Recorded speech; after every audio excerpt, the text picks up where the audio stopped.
Eh ben non, le seul qui nous protège, c'est Akadosh Baruch Hu. Ve'ish Amdal Avotenu Velanu.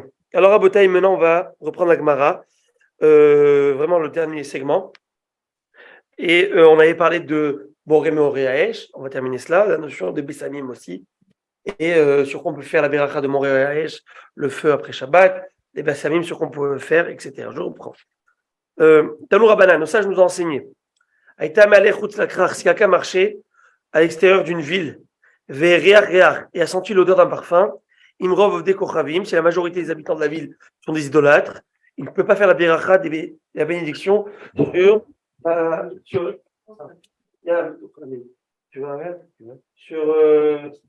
sur les Bessamim. Pourquoi il ne fait pas la beracha sur les Bessamim? Parce que certainement qu'ils ont allumé ces encens pour leur idole. Et donc c'est assaut. Donc moi, on va nous dire,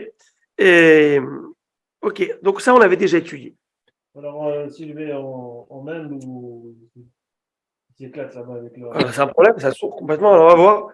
On a dit Imrov Israël, mais si la majorité des habitants de la ville est juive, Mevarech, il prononce la Beracha. Rabbi aussi Omer, Afilu Rav Israël, Namino Mevarech. Même si la majorité des habitants de la ville est juive, il ne peut tout de même pas faire la Beracha. Pourquoi? C'est intéressant, ça. Baruch atah Adonai Eloheinu melech haolam she'akol nidbar. Il péné chez Benot Israël, Mekaterot l'Irshafim. Parce que les filles juives, elles brûlent de l'encens à des fins de sorcellerie. C'est-à-dire pour chasser les esprits. Eh oui. Elle croyait à ces esprits, elle croyait à ces choses. Et donc, pour chasser les esprits, elles allumaient des cils de ces parfums. C'était c'est leur pratique qu'ils avaient. Ouais, elle ne croyait pas, nous. À tout, l'agma a dit à tout, Kouléou, l'Irshafim. Et donc, c'est quoi l'idée? L'idée, elle est que pour que, Baruch Rabba Rabbi Moshe, l'idée, elle est que pour faire la beracha, comment? J'ai dit Baruch Hanimtsa. Pour faire la beracha des Bessamim, il faut que ces parfums soient là et soient mis dans l'esprit pour parfumer. Mais si c'est pour chasser les esprits, si c'est pour la vodazara, si c'est pour des choses qui ne sont pas dans l'ordre du parfum, thématique du parfum, alors on ne fait pas la beracha dessus. L'agma de se poser la question, à tout couler ou les chafim kateran, tu me dis, même si ce rabbi Yossi me dit, même si la ville elle est majoritairement des juifs, on ne fait pas la beracha tant qu'on ne sait pas la source, on ne connaît pas la source de ce parfum, parce que certainement ça vient de toutes des femmes, et les femmes elles font toutes pour chasser l'esprit. L'agma dit, est-ce que vraiment toutes, elles allument des odeurs et des encens pour chasser les esprits? Franchement, moi, elle dit non, pas toutes, mais même, il y a une minorité qui le fait pour ça. Il y a une autre minorité qui fait pour ce qu'on appelle, j'appellerais ça aujourd'hui la soupline. Lorsqu'ils faisaient le linge, ils étendaient donc dans les cordes à linge et en dessous, ils mettaient de l'odeur, des encens, pour que le linge sente bon quand on le porte. Ouais, c'était donc, et donc ce parfum-là, il n'était pas pour me parfumer à moi, pour que je puisse sentir bonne odeur, non, c'était pour parfumer les habits. Et donc, c'est pas dans la thématique des berachas, des bessamim que l'on fait pour sentir, se parfumer soi-même. Vous voyez? Mais je veux dire, on se parfume aujourd'hui, on parfume les habits avec. Je comprends. Ouais, mais le but, c'est de sentir. C'est quand un parfum, lorsqu'on met aujourd'hui des parfums, je ne sais pas si tu as vu ça, il y a des maisons de parfumerie ou d'encens, c'est des maisons d'encens, surtout dans les pays orientaux et donc islamiques. Et ils ont là-bas du musc. Et là, c'est vraiment pour parfumer la maison. Ouais. Tu rentres, tu sens c'est vraiment pour parfumer l'endroit, pour que les gens sentent cette odeur et ça fait du bien à l'esprit et au corps. Alors, étant donné que la majorité, donc la majorité de ces encens sont faits pas dans un cadre, dans le but de parfumer et qu'on profite, que nos narines en profitent directement, alors dans ce cas-ci. Mais dans le cas de parfumer une maison, on ne pourrait pas non plus. Oui, alors on pourrait dans ce cas-ci, parce que c'est fait pour parfumer, pour que ça sente bon. Mais là, parfumer les habits, c'était surtout aussi pour enlever les mauvaises odeurs. Parce que bon, tu les laves, ils n'avaient pas des super. Ils avaient des détergents, ils avaient des savons, mais il y avait quand même. C'était imprégné d'une odeur quand même. Donc pour pouvoir faire sortir cette odeur, et on va dire voilà. Maintenant, on avance. Donc, ce qui n'est pas destiné à être senti, mais pour une autre utilisation, c'est pas bon. Hein, alors, parfum, oui. On va voir que. Dans un magasin de parfum. Oui, alors l'idée. Alors, sauf qu'aujourd'hui, c'est synthétique. C'est pas grave, aujourd'hui, les parfums, comme j'ai déjà parlé, j'avais dit les guerlins, tout ce genre de mais aujourd'hui, c'est très synthétique. Et synthétique, quand c'est synthétique, est-ce qu'il y a lieu de faire la béracha de Bessamine dessus? Beaucoup disent ne pas faire du tout la béracha de Bessamine dans des parfums qui sont chimiques. C'est de l'alcool, l'alcool à brûler avec un parfum, une odeur synthétique. Parfois, il y a une base d'agrumes, parfois, mais la quantité par rapport à la. Tu vois, On a déjà vu des petits Oui. Bessamines avec une fleur dedans, une aromatisée. Là, oui, parce que vraiment, l'essence même. Bah, si c'est synthétique, peut-être qu'au moins, il y a ce qu'on appelle, il y a un Icar, il y a quand même une base qui est encore ici sur place que tu vois. Mais là, c'est même une question anarchique, posée dans la halakha. Même le synthétique, ça vient d'une essence naturelle. Il faut bien aller chercher dans une plante. Oui, mais on a dérivé du dérivé du dérivé du dérivé, et qu'est-ce qu'il t'en reste? C'est comme aujourd'hui les. Baruch Rabba, Rabbi Maimon. Dérivé, le dérivé de la gélatine de noix. Ah, commence pas avec moi. Amar Rabbi Chia bar Abba, Amar Rabbi Yochanan. Baruch Abba Beshem Hashem. Rabbi Chia bar Abba, il dit au nom de Rabbi Yochanan. Amahlech barve Shabbatot betveria. Rabbi Chia bar Abba, il dit au nom de Rabbi Yochanan que celui qui marche les vendredis après-midi à Tibériade ou les samedis soirs à Tzipori, les deux sont des villes du nord d'Israël. Donc, Tibériade, vendredi après-midi, samedi soir à Tzipori, et il sent de bonnes odeurs dans la ville. Il dit, ça sent bon ici. Eh bien, il ne fait pas la veracha de Pessamim. Pourquoi? Parce que le parfum, il est probablement pas destiné à exhaler sur une odeur, pour qu'on le sente, mais simplement pour parfumer les vêtements. Pourquoi? Parce que vous avez bien compris que le vendredi, à Tibériade, il avait les vêtements, donc il parfumait à ce moment-là. Et les autres, c'était plutôt à Tzipori, c'était plutôt la journée du lavage, c'était le moitié Shabbat, après Shabbat. Et donc, cette odeur, elle était propre à cette ville. On sait que c'était comme ça, la pratique se faisait. Donc, Talon Rabbanan, Ayam Aler Bachouk, chez la Vodat Kochavim. Quelqu'un allait dans une place de marché idolâtre. Et écoute ça, c'est ce que tu as parlé, David. Marché idolâtre, c'est quoi? Ils vendent des. Ouais, alors là-bas, tu sais, Nitratzal Ariach. Et il essaie, et délibérément, il va sentir le parfum dans le sens qu'on brûlait aux idoles. C'est bon ça. Hein, un réservoté, c'est un pêcheur. Ah, mais pas. Ça veut dire s'il a senti, bon, il marche, il respire, donc il sent. Mais s'il va volontairement là-bas pour sentir ses odeurs, il fait bon, allez, on va sentir où il fait. Il sent bon, c'est pas bien, c'est pêcheur, c'est pas dans l'esprit des Chachamim, c'est pas dans l'esprit de notre Torah. Ok, maintenant on avance, on tourne la page 53, folio B, tout en haut de la page. Et là, si Dieu le veut, on va la descendre et on va avancer cette Gemara qui est magnifique. Alors, Ve'en mevachim alaner atiyotu. On ne prononce pas de beracha sur la flamme que à partir du moment où on jouit de son éclat. Ça, c'était la Mishnah qui nous avait dit. Là où tu profites et tu jouis de l'éclat. D'accord. Maintenant, c'est quoi profiter et jouir de l'éclat de la bougie? C'est sur quoi? Qu'est-ce que c'est l'éclat? Alors, vous avez compris que dans une bougie, il y a plusieurs choses.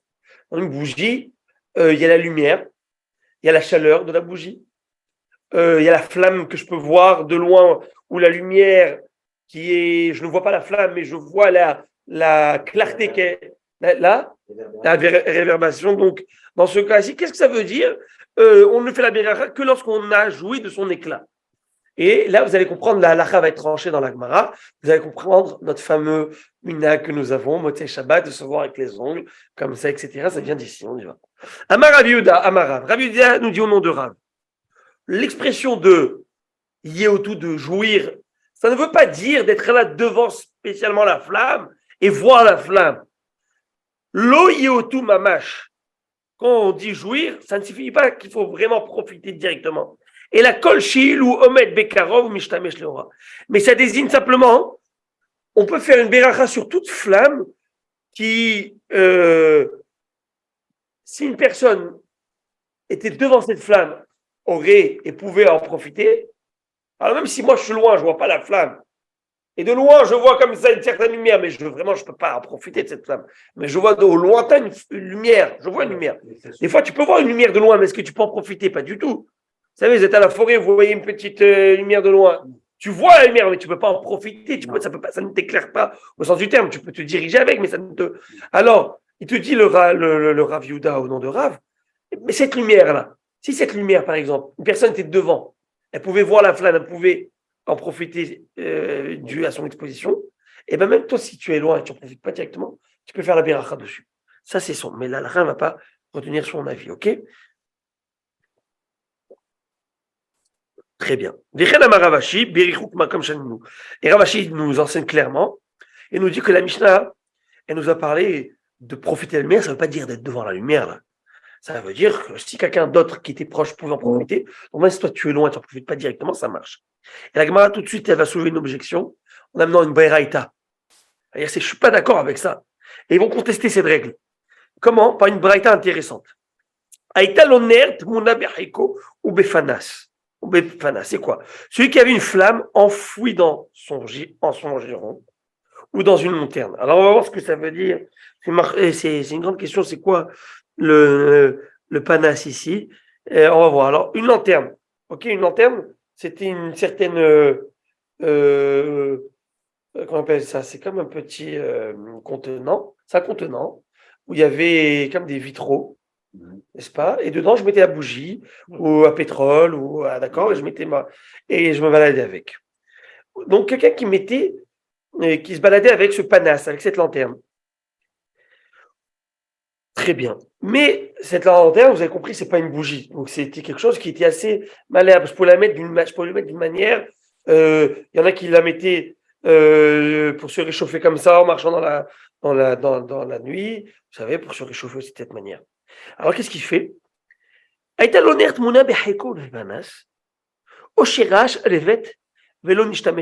Ou peut-être quelqu'un qui a aperçu une flamme qui ne s'est pas servi de sa lumière.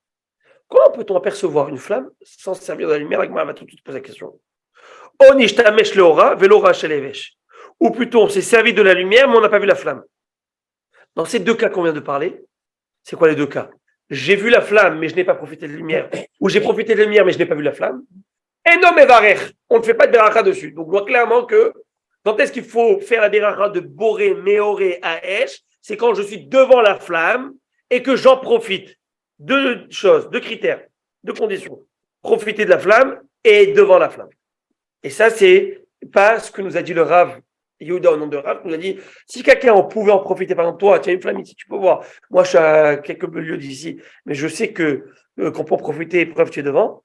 Et moi, de loin, je fais la beracha Bessamim. De mon réel, ça marche. Selon lui, ça marche. La Mishnah ne dit pas du tout, il faut en profiter, il faut la voir. Donc, ça ne marche pas. Réponse d'Agmara. Moi, elle a dit d'abord, je veux comprendre comment c'est possible.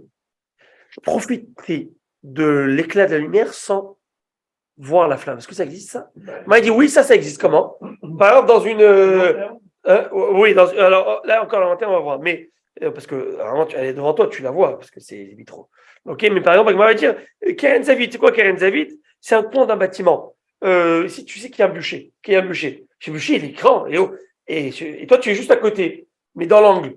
Tu vois la flamme? Non. Mais si tu te mets avec un livre, là, tu peux lire parce qu'il y a vraiment cet éclat. Tu vois ce que je veux dire? Ouais. Donc, tu ne vois pas la flamme. Il y a une possibilité de profiter de l'éclat de lumière sans voir la flamme. C'est dans ce contexte. Maintenant, il y a une autre manière d'en profiter. Alors, moi, dit, mais je ne comprends pas comment c'est possible de voir la flamme et de ne pas en profiter. Comment c'est possible? N'est-ce pas que ça ne peut être que si on est très loin. On voit la flamme. Mais je ne peux pas en profiter vraiment véritablement de la lumière. Et dans ce cas-ci, la Mishnah m'a dit que quoi? Puis-je faire la beracha? Non. Donc clairement, ça va contre l'idée de Rav au nom de Rav, qui nous avait dit qu'on a le droit de faire même de loin. Réponse de la Gemara, Lo, Kegon, Da'amia, Vazla. La beraïta parle d'un cas où la flamme s'éteint progressivement. Et comment c'est possible de te dire, tu es devant la flamme et tu ne vois pas? Tu as des braises. Vous savez, vous avez vu les braises, comment elles s'éteignent? Vous avez vu dans le barbecue? Au début, elles sont rouges vifs. On va voir dans quelques minutes. Quand elles sont rouges vifs, on peut en profiter. Ça fait de l'éclat, ça fait de la lumière. Plein de braises comme ça. Mais dès qu'elles commencent à se ternir et à se calmer, vous savez, il y a ce petit voile là, noir là, qui est dessus, même si c'est un peu orange, tu ne peux pas profiter, c'est pas de la lumière, ça. Et donc, c'est dans ce cas-ci où la Gemara te dit, si quelqu'un il voit la flamme, s'il voit ce rouge là, mais il ne peut pas en profiter, comment c'est possible pour en profiter? C'est pas suffisant, à moins que tu vas souffler dessus et tu vas, pour raviver le. Donc, tu vois bien, très bien. Tanoura Banan. Bon, on va le voir dans un instant comment la Gemara tranche la halakha. Tanoura Banan, au sage nous enseignons Beraïta. Gehalim lo hashot, celui qui voit des braises ardentes, samedi soir, il faut faire la beracha dessus de Moré Haesh. Omemot, mais si ce sont des braises affaiblies, comme on l'a dit là, qui commence à s'éteindre, et Mevachim Alayha, on ne fait pas de bracha dessus. La Gemara demande, c'est quoi l'Ohashot? C'est quoi une braise qui est ardente? Comment tu définis ardent? Rouge au point où tu peux faire la bracha dessus. Réponse de la Gemara, Mara Frisda, Kol Shelu Machnis Letocham, Kesam et de Leket Melea. Si tu prends une brindille, une allumette, non, pas une allumette parce qu'il souffle dessus, mais une brindille, et tu mets dessus, la brindille, elle s'allume automatiquement, ça veut dire que tu peux faire la bracha dessus. Ibayaléou, alors la Gemara elle va tout de suite faire une discussion sur l'orthographe. L'orthographe de quoi? Du mot affaibli.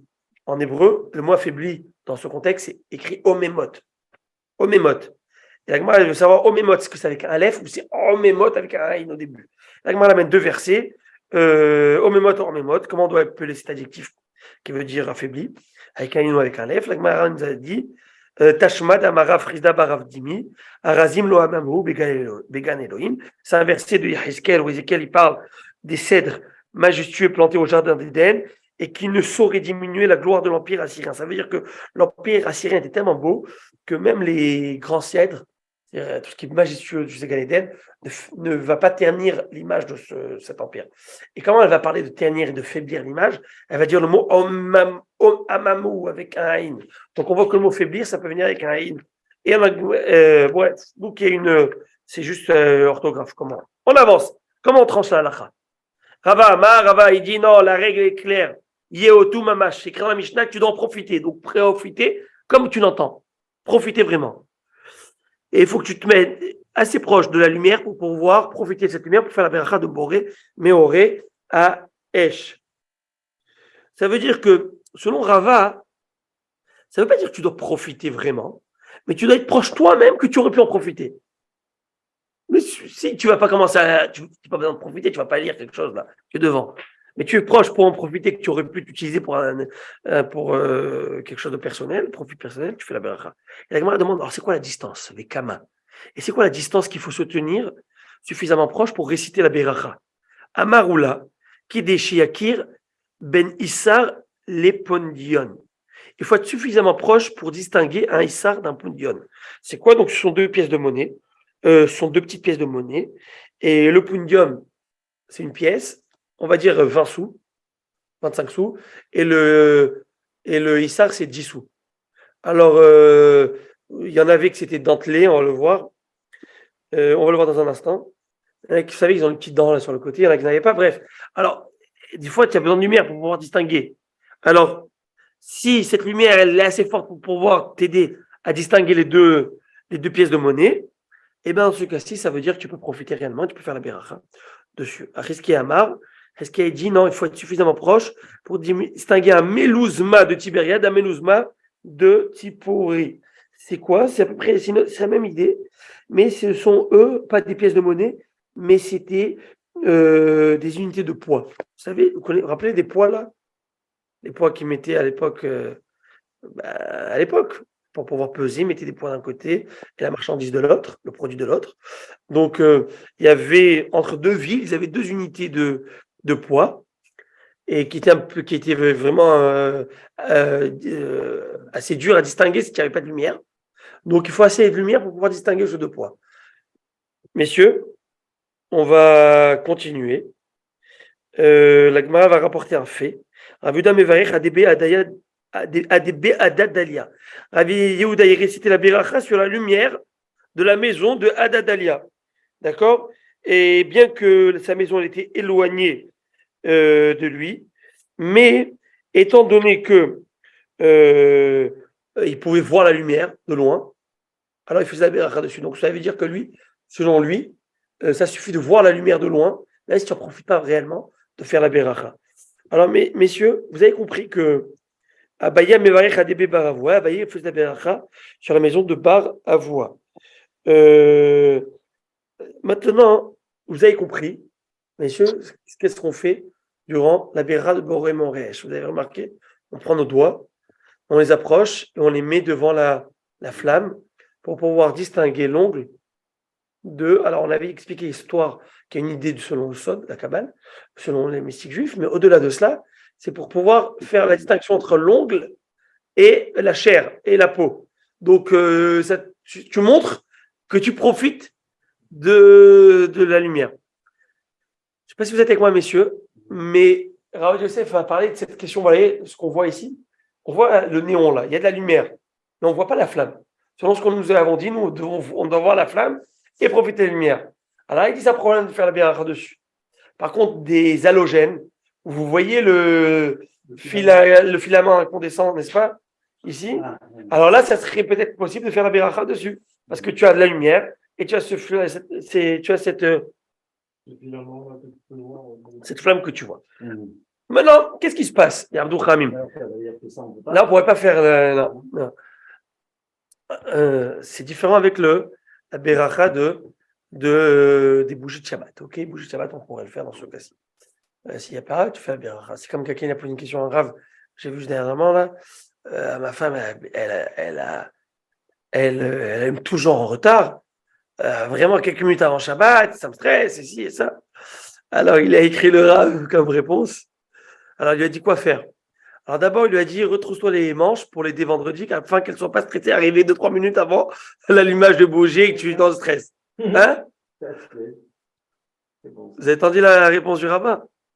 Non. Il lui a dit d'abord retrousse-toi les manches pour l'aider vendredi en après-midi afin qu'elle ne soit pas pressée, stressée et allumer quelques secondes avant Shabbat. Ça, c'est la première réponse. Il a écrit ça. Et après, suite, si tu as retroussé tes manches et ça n'a pas suffi, alors il lui a dit par Shlom Bayit, discrètement, c'est intéressant comment tu vois là, la Chal est obligée de composer avec les paramètres humains. Et parce que c'est ça la Torah. C'est la vie humaine. Alors il lui a dit, parce que vous savez, d'après la halakha, il faut allumer avant Shabbat, bien avant Shabbat, sinon après Shabbat, ça se trouve, tu fais la. Maintenant, Shabbat rentre au coucher du soleil. Mais nous, on doit recevoir le Shabbat avant le Shabbat. C'est comme ça que la Torah nous demande. Quelques minutes avant, il faut rajouter du profane sur le Shabbat. Et pareil pour Motzei Shabbat, on rajoute on externe le Kodesh. On prolonge le Kodesh sur le Chol. Alors il lui a dit discrètement, Shlom Bayit, si tu vas tout prier, tu éteins la lumière, tu fais Baruch Ata Hashem avec le Melech Olam, à chaque Shalom Tzatatzanu, à l'Ikner Shel Shabbat, tu allumes la lumière, comme si de rien n'était. Et donc tu as fait la mitzvah avec la beracha avant l'heure, comme il faut. Elle a fait sa beracha, après elle va allumer ses bougies, etc. Comme ça il lui a dit. Maintenant il lui a dit, et si tu vois que c'est vraiment avant Shabbat, si c'est quand même 2-3 minutes avant Shabbat, ne dis rien, laisse faire. Si c'est plus que ça, là, il faut. Là, c'est Shabbat, c'est un problème. Il lui a dit après, si c'est plus que ça, rappelle-moi. Si tu l'as aidé, tu as fait tout ça, qu'est-ce que je te dis? Vous savez, j'ai lu, en tout cas, intéressante. De ce Rav, en tout cas, j'avais lu ce Rav. En fait, c'est un Rav qui est sur Torah Box, et c'est aussi de ma famille. C'est un oncle à moi, en tout cas. Et j'avais vu une sgoula qu'il avait ramenée. Et que j'ai du haïda, au nom du haïda, et je l'ai prise on compte ces goulas, je vais la faire, je crois que je vous en avais parlé. Ces goulas, justement, on parle de extendre le Shabbat, et extendre le Shabbat, je parle en anglais, excusez-moi, prolonger le Shabbat au-delà, n'est-ce pas, de la limite. Hein? Prolonger, excusez-moi, ok, prolonger. Alors, oui, mais je crois que. Bon, alors, qu'est-ce qui se passe? Alors, moi, j'avais quelqu'un qui me devait de l'argent. Il n'était pas dans l'optique de me le rendre, du tout. Pas une toute petite somme, une grande somme, ok?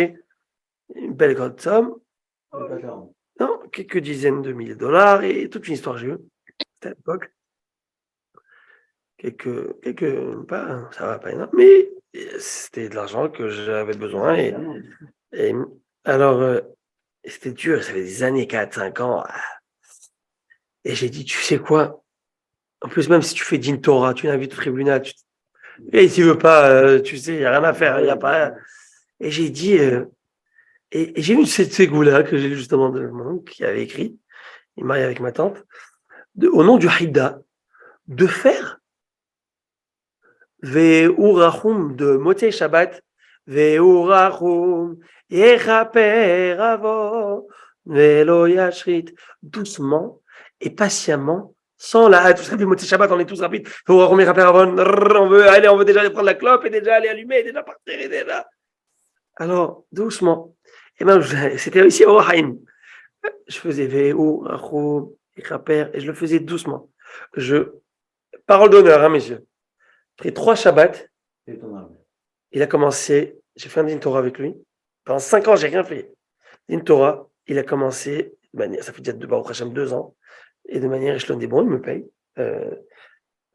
Mais il me paye. Maman, c'est fou. 5-6 ans, j'ai rien vu. J'ai pas vu la couleur ni de la. Et. Hein? Alors, c'est incroyable, hein? Et ces goûts-là. Donc, si quelqu'un. Que tu vois autre chose. C'est intéressant des sgoulottes. Voilà.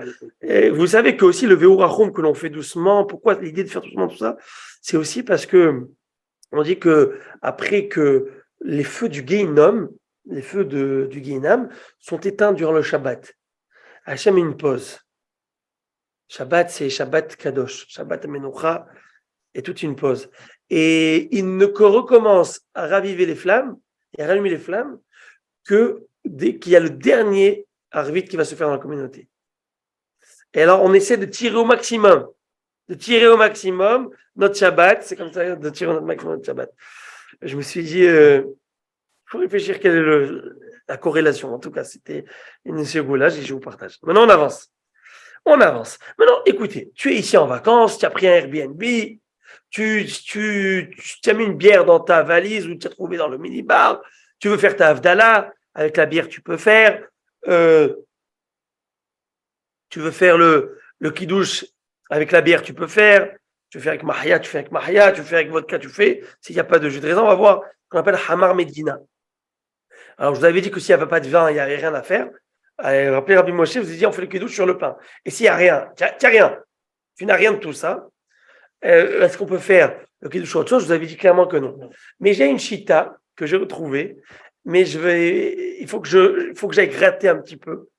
Il veut proposer peut-être, mais je ne vais pas le dire maintenant, une autre option. Il y a une autre option, pareil, un autre liquide, que je ne vais pas le dire maintenant parce qu'il faut que j'aille vraiment fouiller, vérifier comme il faut, pour pas vous en dire en erreur. De toute façon, bon, j'imagine qu'on a tous, habituellement, tu vas dans l'hôtel, tu peux trouver une bière, tu peux trouver quelque chose comme ça.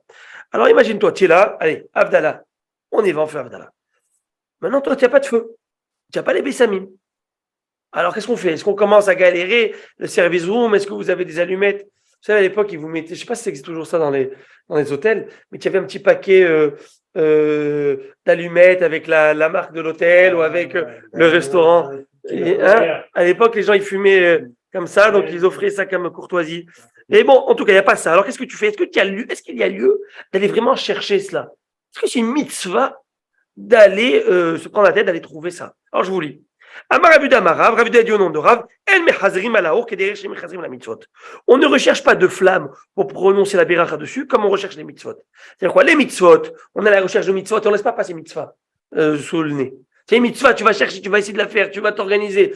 Et s'il n'y a pas d'arbres au Québec, on va trouver des arbres fruitiers au Québec et les amener même s'il fait moins 10. Parce qu'on ne veut pas. Mais cette mitzvah, cette beracha de Birkat Meorea Esh Besanim, est-ce qu'il y a lieu d'aller chercher de le faire et de Amarav Zera, Meresh Ava Madrana. Au début, je recherchais une flamme pour prononcer dessus la bénédiction. Kevan Shimana Leade Rav Yuda Marav, Ananami Lo Madrana. Mais dès que j'ai entendu l'enseignement de ce Rav, si j'ai pas si j'ai pas, c'est pas grave. Si seulement ça m'arrive de rencontrer une flamme que je prononce la beracha. Très clair, la lacha est comme ça, ok? Tu qui a pas, tu es en vacances, tu n'as pas, ça va, c'est pas grave les enfants. Ah, mais papa, on n'a pas fait l'Havdalah. Non, on a fait l'Havdalah, c'est ça qui est le plus important. Et je dois dire et rappeler, messieurs, très rachouv, je vais le dire et je vais le répéter.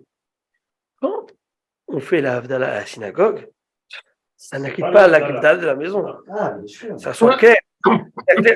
Si tu es tout seul à la maison, ta femme est partie en Floride avec les enfants, il faut bien qu'ils s'occupent de la baraque. Alors, qu'est-ce qui se passe? Tu es là. Tu es en mode célibataire. C'est pas grave, tu peux écouter la Havdalah de tu l'as fait. Mais si tu as quelqu'un de rendre quitte à la maison, tu dois faire la beracha. On avance. La Gemara nous a dit comme ça. On reprend la Mishnah. Je me dis, je ne veux pas se terminer ce daf. Il est pas mal. Non, mais c'est des lignes. Il y a des petites lignes dans les Mishnah, après il y a des grandes lignes. Et comme mon Rav il me disait, on est dans les lignes SNCF. Vous savez, en France, il y avait des lignes de métro. Alors, quand vous voulez me dire les grandes lignes, il me dit on est dans la SNCF. C'est les lignes de train. Alors, on avance. Alors, il dit comme ça. La Mishnah nous avait dit comme ça que quelqu'un il a oublié de faire le Birkat Amazon. Ça arrive. Tu as oublié de faire le Birkat Amazon, tu as quitté. Alors, je suis arrivé à la maison. Je suis arrivé où je suis arrivé. Est-ce que je dois revenir en arrière et faire la Beracha du Birkat Amazon ou pas? Ou je peux faire au moment, à l'endroit où je me souviens. Alors, il y avait une marloquette entre Beth Shammai et Beth Hillel. Beth Hillel, ils disent que tu peux faire la Birkat Amazon à l'endroit où tu te souviens. Et Beth Shammai, il dit non, tu dois revenir. On va voir, il y a alors, on va voir. Écoute cette histoire. Vous allez devenir fou de cette histoire. Amar Rav Zevid, Veitema Rav Dimi Baraba. Rav Zevid dit, et il y en a qui disent que c'est Rav Dimi Baraba, Mahloket Beshachach. Tout le désaccord entre Beth Shammai et Beth Hillel, à savoir si tu reviens en arrière et tout, c'est dans le cas où tu as oublié. Aval Ben Mezid, mais c'est le gars qui dit je fais la Birkat en chemin. D'après tout le monde, à la Khaïlek, tu es obligé de revenir à ta place. Je répète. Ça veut dire que, par exemple, quelqu'un, il a délibérément quitté les lieux. Et il sait qu'il a Birkat Amazon. Il dit, ça va, je vais le faire en route. Tu n'as pas le droit. Et ton Birkat Amazon n'est pas accepté. Takanat Rachami. Tu dois le faire dans le. Tu dois le faire. C'est pas acceptable. Et si tu as oublié? Tu as oublié. Voilà. Tu reviens pas. C'est le cas où Beth Shammai dit, tu reviens. Et Beth Hillel dit, tu reviens pas. Voilà. Ah, maintenant, la Gemara dit, mais c'est évident, cette histoire. Pshita, c'est quoi Pshita? C'est évident. Pourquoi c'est évident? Parce qu'il y a écrit dans la Mishnah, celui qui a oublié. Donc, il y a écrit quoi? Oublier. Oublier, c'est quoi? C'est exprès ou c'est pas exprès? C'est pas exprès. Donc, pourquoi tu me dis, mais s'il n'a pas oublié, c'est sûr qu'il doit revenir. C'est écrit clairement dans la Mishnah qu'il faut seulement s'il a oublié. Et dans le cas où il a oublié, il y a un désaccord. Et on a dit non. S'il y avait seulement écrit le mot oublier, j'aurais pas pu déduire que s'il avait fait exprès, il aurait été obligé de revenir. Selon pourquoi? Maoudetema ou filouadin ou adin afilou bemezid. Va aider katan de shachach l'odiacha kochan nebe shamay. Kamashmalan. Kamashmalan. Alors, très bien, cette histoire. Regardez ça.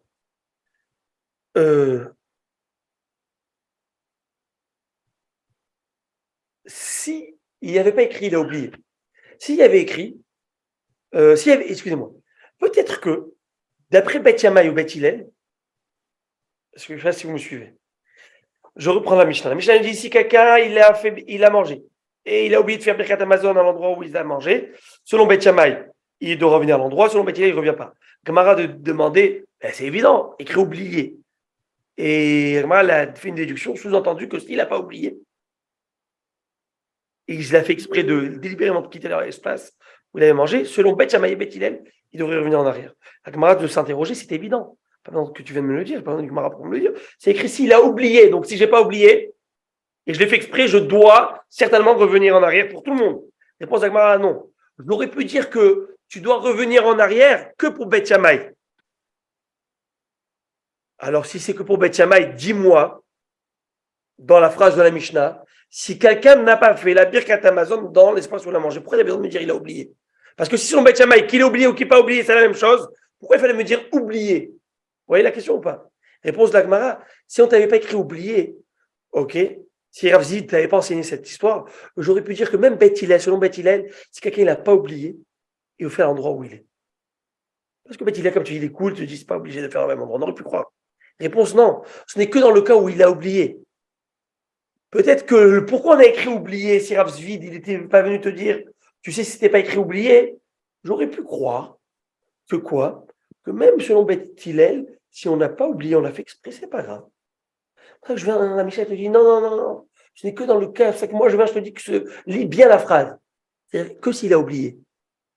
Et que cette phrase, elle écrit pas juste pour me dire que Beth Shammai, il est super strict même dans le cas où il a oublié. Mais Beth Hillel est toujours cool. Non. C'est pour te dire clairement que Beth Shammai et Beth Hillel, ils sont désaccords que dans le cas où il a oublié. Mais c'est dans le cas où il n'a pas oublié.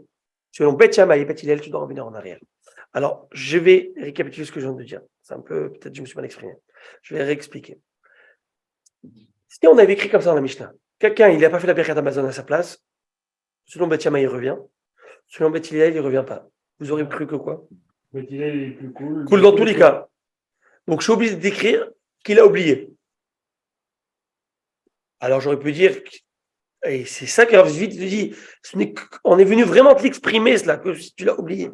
Parce que tu as l'habitude de penser que Rabbi Beth Hillel est cool, et même dans le cas où il n'aurait pas oublié. Moi, je viens t'accentuer, je te dis le mot oublié, il n'est pas là par hasard ici. Pour te dire, c'est un cas de figure. Mais Beth, s'il n'avait pas oublié, c'est pas grave. C'est la même chose. Non, c'est pas un cas de figure. Ce n'est que dans ce cas de figure que Beth Hillel ne demande pas et réquisitionne pas de revenir en arrière. Mais dans le cas où il a pas oublié, il a fait exprès, le gars, il revient en arrière. Ok. On avance. La Gemara nous dit comme ça.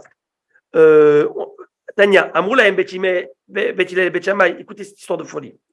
Amrou lahem Bet Hillel les Bet Shammai. Bet Hillel, qui est plus cool, qui n'est pas besoin en arrière, il a dit à Bet Shammai, dis-moi les livrechem, je pose une question. Selon toi, Mishachal Berosh Abira, c'est lui qui a mangé au sommet d'un manoir. Bref, un super gros château. Ok, le gars, il a 38 000 suites. Il a mangé là-bas. Et le gars, Veshachar Viara de l'Oberer, il est parti en bas de la tour et en bas de cette chambre. C'est ça la question que j'avais. C'est quoi la distance? Ok. Tu crois vraiment que faut le faire remonter? Chachamim l'ont demandé de remonter là où faire la Birkat Amazon. Il n'y a pas d'ascenseur avant. Le gars, il vient de descendre. Alors, regarde ce que Beth Shammai lui répond. Il lui dit, je te pose une question. Et s'il avait oublié son portefeuille là-haut, il ne serait pas remonté là-haut? Hein? Pourquoi c'est moins que le portefeuille, l'hommage à Dieu? Hein? Dans l'endroit où on a mangé, où on remercie Dieu. N'est-ce pas? Il dit, il est celui qui a oublié son portefeuille, sa bourse. Hein? Alors quoi, pour ses dollars, il va le faire, pas pour son pour le nord du ciel. Avec moi, on raconte une histoire incroyable. Et je voudrais vraiment qu'on développe un peu cette histoire, si on a le temps. À Nehud, très tamidé, il y avait deux étudiants. Ha David Beshogeg, qui est Bet Shammai. L'un qui avait quitté par inadvertance l'endroit de son repas. Et il a agi comme Bet Shammai, ça veut dire quoi? Et il est. Et donc, Hachem lui a envoyé un miracle. C'est que, où est-ce qu'il est arrivé? Il a retrouvé une bourse pleine d'or. Ça veut dire que quoi? Ça veut dire que bien que tu n'es pas obligé, dans ce cas-ci, habituellement on fait comme Beth Hillel, oui ou non? Oui. Mais si quelqu'un là, il veut revenir en arrière, alors tu vois ce que je veux dire? Baruch haba b'shem Hashem, oui. Ben, il veut revenir, il veut rendre hommage à Dieu. Eh bien, Dieu l'a gâté, il l'a offert. Et Vecha David Bémézid qui est Beth Hillel. Mais il y en a un autre qui a, après avoir quitté délibérément l'endroit, il a fait comme Beth Hillel. Ça veut dire quoi, il a fait comme Beth Hillel? C'est-à-dire qu'il n'est même pas revenu. Beth Hillel, il a dit, il faut revenir en arrière. Beth Hillel te dit, dans tous les cas, il faut revenir en arrière, c'est ce qu'il a fait exprès. Mais lui, il a fait exprès, il n'est pas revenu en arrière. Et le bon Dieu, qu'est-ce qu'il lui a fait, le pauvre? Il a donné sa bourse à l'autre qui non, c'est pas ça. Hein?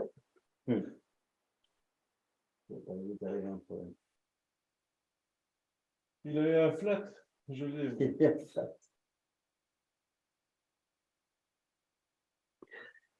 Vachlé Aria. Il a été mangé dévoré par un lion. Belle faute. C'est dur ça. Hein? Les Chachamim nous disent, si, ça c'est une histoire.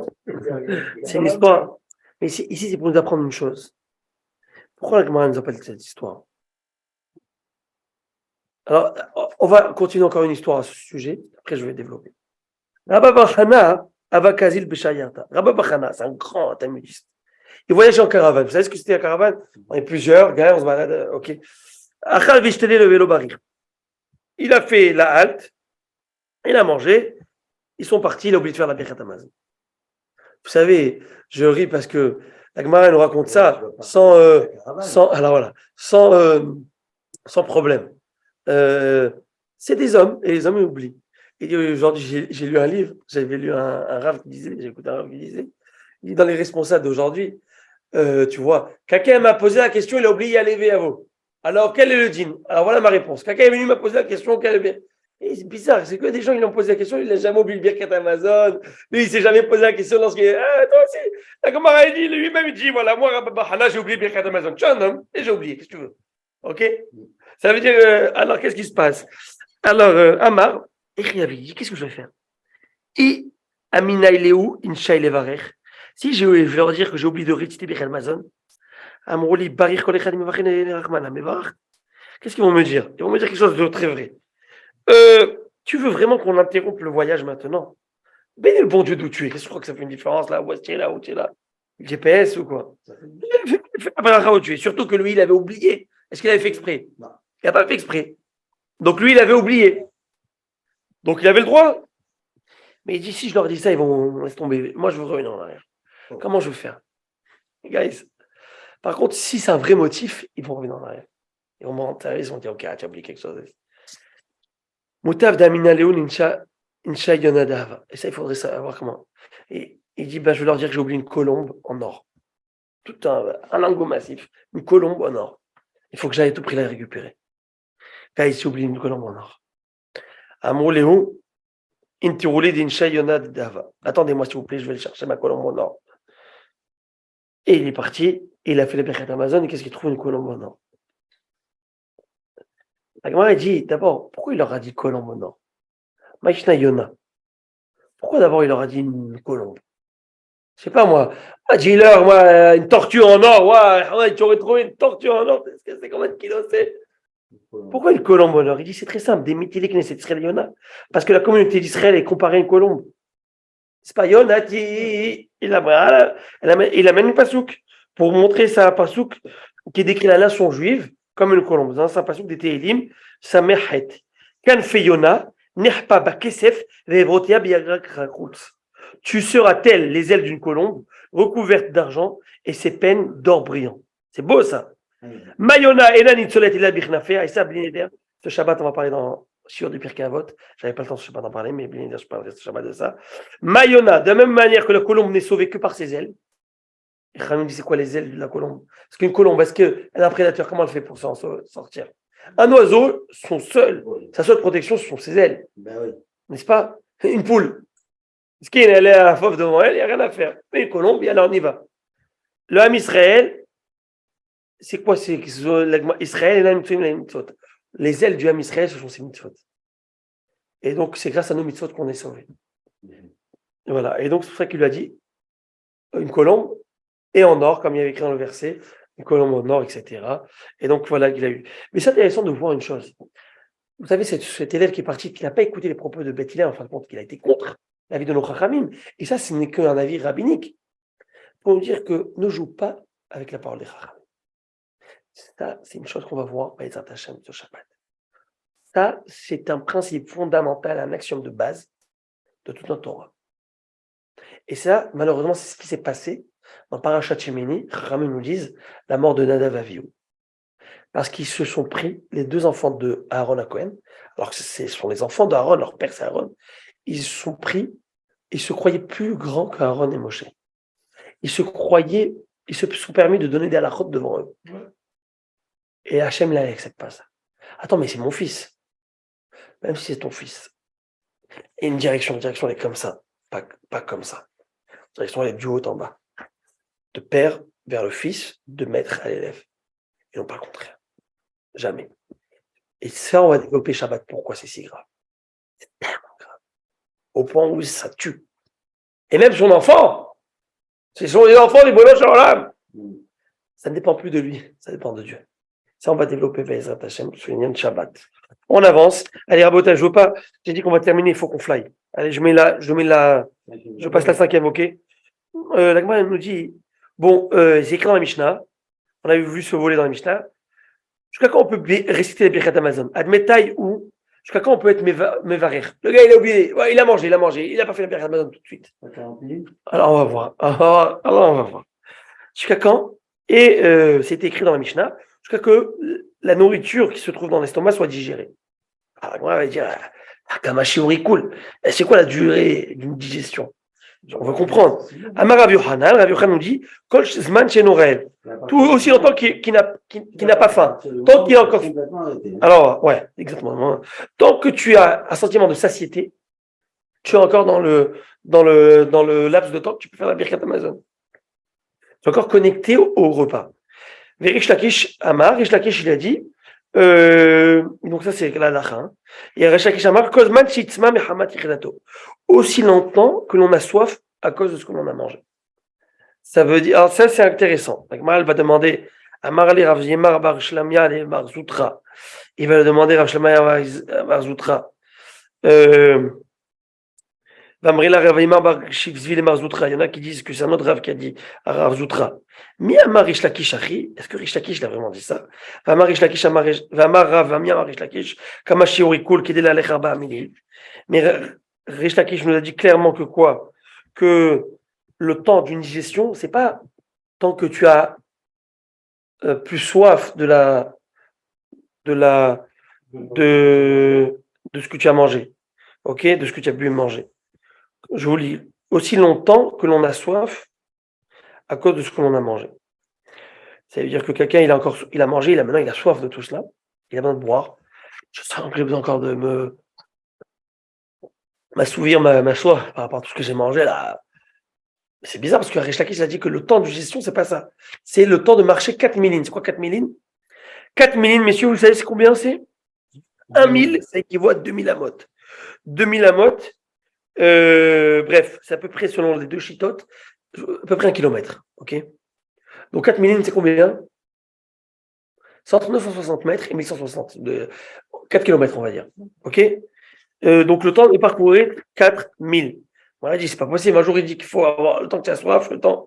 Réponse, lokashia. Kan bachila meruba, kan bachila mouetet. Ça veut dire, si tu as mangé un grand repas, un bon repas, un grand repas, alors le temps de digestion, c'est 4 millines.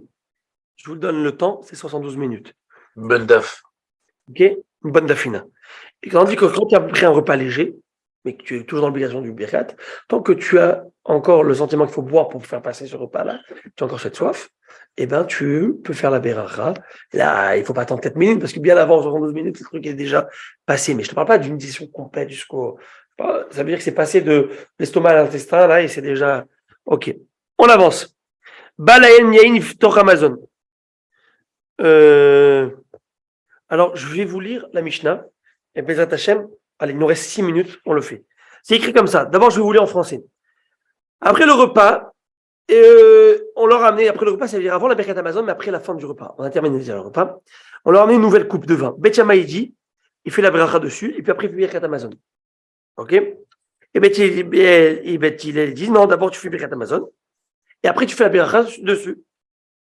Après, il y a écrit dans la Mishnah, on répond Amen après la bracha d'un Israélite. Ok? Mais on ne répond pas Amen après la bracha d'un QT1. Un QT1, c'est un goy, c'est tout ce peuple-là qui était venu par le roi d'Assyrie, qui l'avait amené. Ils s'étaient convertis au judaïsme. En fin de compte, après, ils sont partis en cacahuète. Ils ont renié toute la religion. Ils ont fait l'arbre d'Azara. Alors, c'est écrit comme ça. Tu écoutes la bracha d'un juif, d'un ben Israël. Bah, tu écoutais que la fin. Bon, tu peux répondre Amen. Mais si tu n'as pas écouté la beracha d'un QT1 du début jusqu'à la fin, en écoutant le nom Baruch Ata Hashem Elokeinu, où tu vois bien qu'il parle de Dieu, tu réponds pas Amen. Peut-être il parle à d'une autre idole à lui. Tu vois ce que je veux dire? Donc, si tu écoutais que la fin de la terminaison de la beracha, la fin de la beracha, alors si c'est un Ben Israël, tu peux répondre Amen. Si c'est pas un Ben Israël, un quotidien, il ne faut pas prendre de chance, on ne répond pas Amen. Les mêmes rad Israël, Falgav de l'Oshama Kula Bracha Oné, Michel Oshama Yechenafik. Alors, la Gemara, elle nous parle dans un contexte de Birkat Amazon aussi. À l'époque, je vous ai dit, il y en a un qui faisait Zimoun, qui faisait la Birkat Amazon pour tous. Alors la Gemara nous dit, je ne comprends pas. Si on est resté dans ce contexte, un Ben Israël, il a écouté juste la fin de la Beracha, il répond Amen, ça marche, il est riqué de son devoir. Je ne comprends pas comment ça marche. Réponse de la Gemara, elle dit non. Béchelo Khanimael, on ne parle pas de quelqu'un là qui va se rendre quitte de toute la Beracha, de Birkat Amazon. Ça, c'est sûr qu'il doit tout entendre. On parle de quelqu'un qui a écouté la Beracha. Il ne mange pas, il est là. Un passager, un piéton, un touriste, il est là. Il écoute la fin de la Beracha, il répond Amen. Si c'est un Ben Israël qui a fait la Beracha. Mais si c'est un QT1 qui a fait la Beracha, si tu n'as pas écouté toute la Beracha du début jusqu'à la fin, tu ne réponds pas Amen. Une autre règle à ce sujet. Amarlé Rapria à Béré. Rapria, il disait à son fils, Béré Hatof ou Barir. Si quelqu'un propose la coupe de vin pour faire la Beracha de Birkat Amazon, donc ce qu'on appelle un kos de Beracha, c'est un kos de Beracha, et faire-toi la Beracha. Vas-y, prends-la. Khatov. C'est quoi Khatov? Ça veut dire, j'allais dire presque, comment dire en français? Sois prompt, saisis-la. Saisis-la, saisis l'occasion et saute sur l'occasion. Rabouna Marley Rababri, pareil. Khatov Berir, soit le premier à prendre une beracha, de faire la beracha sur un code comme ça. C'est une grande source de bénédiction, fais-le. Les Mumra, la Gemara dit une chose. La Gemara dit, je ne comprends pas. Ça veut dire que qu'est-ce qui est mieux, celui qui fait la beracha ou celui qui répond? Selon ce qu'il dit Rafri à son fils. Saisis-toi de la beracha, fais-toi la beracha. Donc, qu'est-ce qui est mieux? Celui qui fait la beracha ou celui qui écoute? Celui qui a fait Ara ou celui qui répond Amen? Donc, bravo, celui qui l'a fait. Agmar a dit les mêmes rats, des mevarich hadif mimaïdane Amen. Je comprends d'ici que celui qui prononce la beracha, il a meilleur mérite que celui qui répond Amen, selon ce que tu me dis.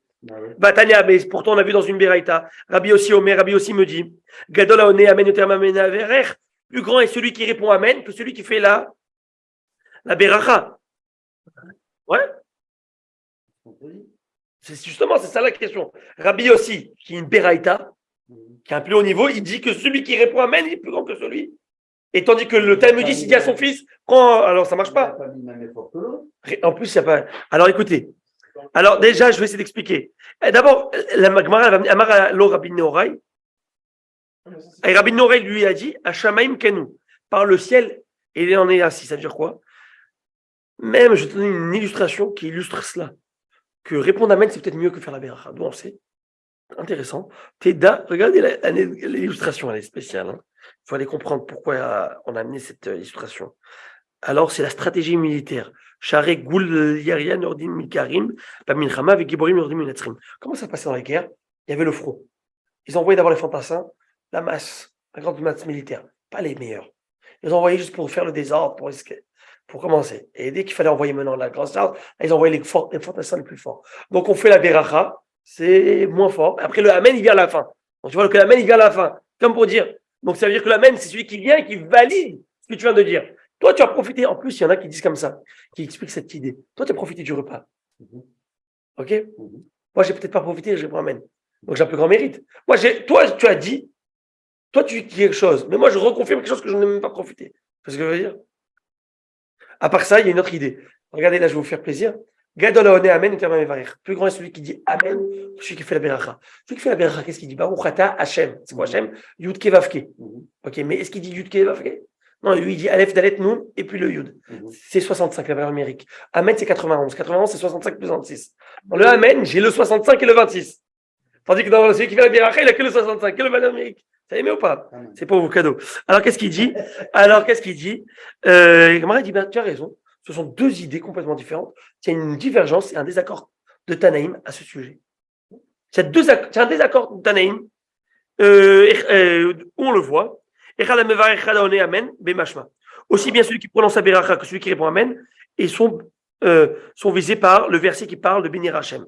Et là, Shemim Maharim, la Mevarech, terminé en Amen. Ça veut dire que Dieu va bénir les deux, celui qui fait la beracha, celui qui répond Amen à cela. D'accord? On va voir c'est quel verset. On parle d'un verset, c'est un verset dans Néhémie. Je vais vous lire ce verset. Ce verset, il est là. Il dit comme ça. Alors, ce verset, il dit comme ça. Il parle des Lévi'im au Beth Amidash. Et les Lévi'im au Beth Amidash, on leur dit comme ça. Levez-vous, bénissez Hachem votre Dieu, etc. Qu'il bénisse ton nom glorieux, élevé au-dessus de toute bénédiction et louange. Donc, on voit qu'il y a plusieurs paramètres dans la beracha. Il y a la beracha, ceux qui vont élever leur voix, ceux qui vont élever Dieu sur cette beracha, ceux qui vont répondre, amen et confirmer sur cette déclaration. Toi, tu fais une déclaration, c'est une chose. Tu es maître de cette déclaration. Mais si moi, je viens, je suis renchéri, je dis, c'est vrai ce que tu dis. Moi, qui n'ai pas maître de cette déclaration, je viens, je redonne. Donc, ici, je donne quelque chose, je donne une plus grande dimension. Je donne une plus grande dimension parce que je viens, je suis renchéri sur ce que tu viens de dire. Alors, il te dit, clairement, on voit que les deux seront bénis par Dieu. Mais sauf que celui qui a répondu, celui qui a fait la beracha aura plus rapidement la bénédiction de Dieu, entre guillemets, parce que celui qui a répondu Amen. Ok, on avance. Baoumine Shmuel, j'avance. Et on termine avec ça. Baemine Shmuel Merav, Maoulanot Amen, Ahatinu Kotche Bet Rabban. Tu as des enfants qui commencent à prendre des berachot. Baruch Ata Hashem Elokeinu Melech Haolam Shakol Niya Bidvaru. Ils ne savent même pas ce qu'ils disent. Ils sont en train de leur apprendre. Est-ce qu'on répond Amen à leur beracha?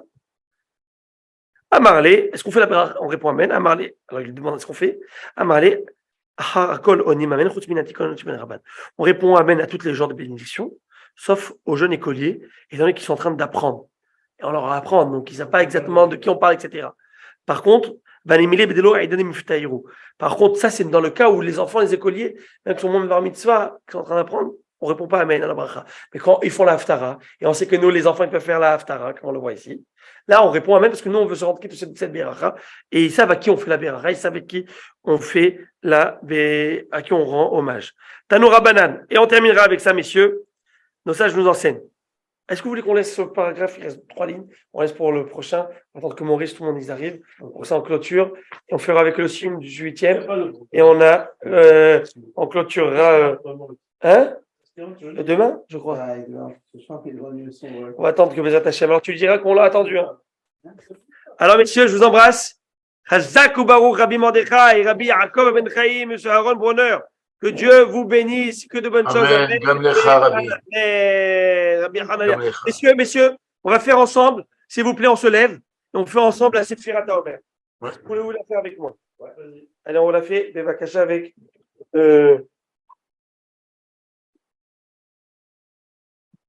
Alors, vous faites chacun après pour soi. Je rentre. Est-ce qu'il y en a un qui veut qui a déjà oublié?